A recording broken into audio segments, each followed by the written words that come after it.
it's Tia, aka Everyday Monet, and in today's video I'm going to share 10 brands that I would like to try in 2018. So let's get to it. Number one, I gotta get my little notes here. Number one is Huda Beauty. Now, I actually did order the rose gold palette, and when it came to me and I was swatching it and just playing with it a little bit, I hated it. I absolutely hated the palette. So I sent it back through Sephora and went about my business. Now that I'm seeing some of these other things come out and they have these little small eyeshadow palettes, I was thinking that I maybe want to give it a try again. There's a lot of people who like Huda Beauty and they just didn't like that rose gold palette, so I kind of feel like it wasn't just me. Maybe I'm just not someone that's into like the whole textured shadow thing or whatever. So I would like to try to give it another go in 2018, and I think these smaller palettes, I think they're like $22 or $24, is a better way to try it. Number two is Besame.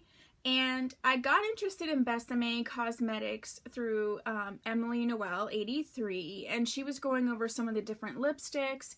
And so this is something like, yes, I would like to try it, but I'm not sure if that's going to happen in 2018, and this is why.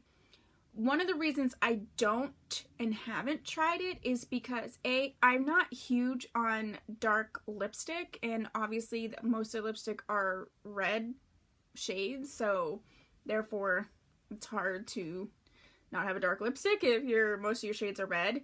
The other thing is, where I live, I actually have a Sephora inside of a JCPenney's. It's sort of like the boutique, so it doesn't carry everything, and I can't swatch them. So maybe if I'm traveling or something and I can swatch them, I could maybe get more of an idea of what shades I would actually wear, or the formulas, or what have you. But I really try not to order things online if I haven't either swatched them in store or had an idea that I would like them, because I kind of think it's a waste. And the other thing is, I'm a little off put by the price. So I know that they have some like holiday sets where it's like smaller ones, and those are the ones I think that I would try or should try if I want to try the brand. Number three is Josie Maran. I really am into argan oil type things, and I know a lot of people talk about the argan oil and even the foundation, and I have really oily skin, and I do see people on YouTube who have oily skin that use the foundation. It's honestly just an aesthetic thing. Like, I'm not drawn to it in this section of Sephora. I'm not drawn to the packaging necessarily. So I think it just gets overlooked in my book. But I would like to at least try the foundation and some of their different facial oils. Next is Dose of Colors. Okay, so I so want to try Dose of Colors, and I've tried to try Dose of Colors, especially now that they're carried at Ulta. But this is my thing. Okay, the colors are great. You know, I like the little smaller palettes. They have like 5 shades or whatever, like, you know, Marvelous Mauves and Awesome Brown stuff in a palette, whatever.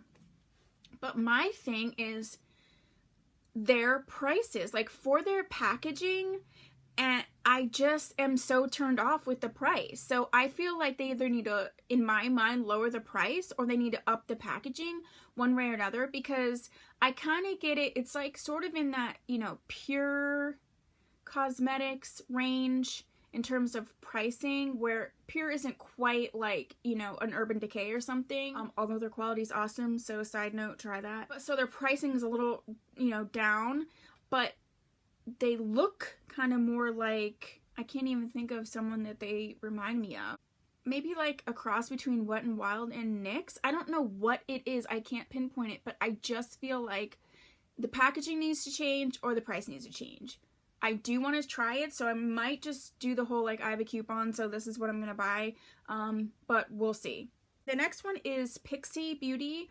Now, I have, like, one Pixi Beauty thing, and it's, like an eyeliner, cream eyeliner, which is fine. I look at their stuff. Again, this is kind of the same thing. Like, I have the problem with Dose of Colors, because I look at their stuff, and especially, like, I'm really drawn to, like, their cheek stuff and their highlighters. And I look at them like, oh my gosh, like, those are gorgeous. I totally want them.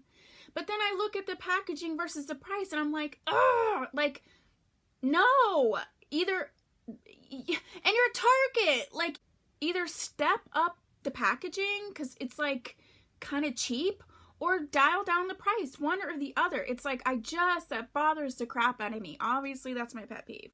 Next is Kevyn Aucoin.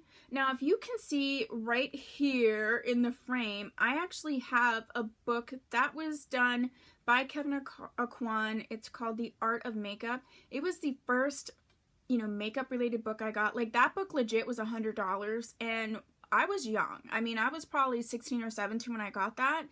And I mean, it still has the original book cover, the book sleeve on it. And I was obsessed with the techniques in there and just the makeup and just his aesthetic and everything. I was obsessed with that.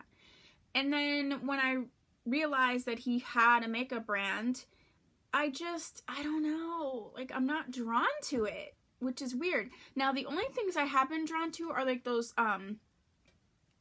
like, they're like multicolored, highlighty, blushy type things, like pink to purple. Like that, I'm actually kind of drawn to. But the rest, I just am not. So it's something that I feel like I want to try. It would be, make sense in my whole makeup journey. But I just haven't. So maybe in 2018, I'll bite the bullet. Next, Jouer. I first got introduced by Jouer by watching Tati. She would be watching Jouer. There's a ton of things by Jouer that I love. They have a lot of shimmery things and this and that. But again, it's just, I don't know, it's like the price, or there's just something that always stops me. And I'm kind of like, nah, I'd rather stick with something I already know. I don't know what it is, but for some reason I can't take the leap. Maybe in 2018, I will take the leap. Next is Hourglass. Now, Hourglass is kind of in the same vein to me as this whole Josie Marin thing. To me, it's super boring. And the one thing that they're all with their ambient lighting, ambient this, ambient that. And like, to me, I'm not spending $30, $40 on something that I can't basically tell if it's working or not. Now, I did get sucked in with this whole invisible powder by Bare Minerals because I love them. And I have to tell you, the bronzer, though invisible, like, I can actually see something happening with that. The actual just powder, the invisible powder, no. I'm powdering my face because I have pores, or I have, I want sparkle, or I don't want sparkle, whatever. Like, I'm not just powdering my face for the heck of it. So if I can't see anything is different or anything has changed, then to me it's a wasted product. So that's what the whole Hourglass, ambient lighting, I don't know what the heck that even means. Look, if it's powder, it should do something. And if not, then I'm not using it. So I was turned off by that. But then they came out with the new formula, which is the strobing powders. And when I see people swatch them, I'm kind of like, yeah. Like, I can totally get into it. And it's funny because, like, die-hard Hourglass ambient lighting people, like, hate those strobing powders. Me, I'm kind of like, finally, like, put something on me. Put it on. Strobe it up. If I'm going to take the time to paint it on, I want you to see it. So maybe that's what I will start with in terms of testing out Hourglass in 2018. Next is Fenty Beauty. And I'm sure everyone's like, oh my god, I love Fenty Beauty. I wasn't super overwhelmed with what they came out with initially. Like the whole lip gloss thing. I hate lip gloss, so that's not me. That whole 24 karat highlight. It's funny because I'll use an Aurora palette, all kind of rainbow highlighters to days. But that gold one, I don't know. I just didn't like it on my skin. However, I did like the vibe. I'm drawn to the packaging, and I know they're brand new, so I'm interested to see where they go in 2018, and I know I will purchase something at some point. The next one, the number 10, is the Sephora collection. There's so many things I love and I'm drawn to by the Sephora collection, but I've literally tried like one blush, and that's it. And the reason I tried it was because it was this weird, like, tangerine orange color, and like nobody had a tangerine orange at the time, so that's what I wanted, and I liked it. But I feel like I haven't like tested the brand, the eyeshadows, nothing, none of those things. So that's just something I just have to pay attention to. You know, they always have it on sale, catch it on sale, and then just, you know, dip my toes in a little bit deeper with the Sephora collection. And I have one honorable mention, and that is Sonia KASHUK. So, if you, I don't know if my makeup brush declutter is up or not. I am legit addicted to the Sonia KASHUK brushes. I mean, are they, you know, the best brushes that ever lived? No, but I absolutely love them. I like how they perform. I like how the whole thing. When there's one of those little sets, I'm like, I can't wait. I always wait though, because Target always puts them on clearance, because like in my area, like I don't feel like people are super sleeping on the whole Sonia KASHUK brushes. So they put them on clearance, so I always get them super cheap, and it's like 12 brushes, right? Okay, that's a totally another thing. But there's a lot of things from the makeup line that I see and I like, but I've never tried them. And again, it's not like the whole Pixi Dose of Colors thing. Like, I just feel like, I do think that the packaging is great. There's this one split pan, like, highlighter, blush, bronzy blush thing that I've been eyeing forever. I just need to bite the bullet. But anytime I'm, like, at the Target and I see the other things on clearance, and I'm like, okay, so I'm getting this whole pack of, like, 4 brushes on clearance for $9, and then I'm gonna turn and buy a blush for $9? Like, I don't know, I have to get it out of my head, because I really feel like this blush and bronzer duo and those things are gonna be something that I would enjoy.